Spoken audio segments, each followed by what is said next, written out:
The real game changer in diorama control is automation. Let's create our first automation, one that simulates a full day cycle on your diorama. Go to the Automations section and click Add Automation. As usual, start by giving it a name. Now we need to choose a trigger, something that will start the automation. For this setup, we'll use the clock. This allows us to select specific minutes within each hour when the automation will run. If we want our full day cycle to last 15 minutes, we can trigger it every quarter. Optionally, you can define conditions that must be met before the automation runs, but we won't need that for now. Next, let's define the actions. First, select the day scene and set it to run immediately. Then, add another action. This time, choose the night scene and set it to run after a delay.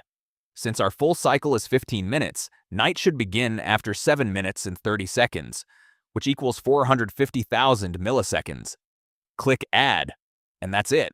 From now on, your diorama will automatically cycle through day and night every 15 minutes. And if you ever want to pause the automation, you can simply stop it and resume it at any time.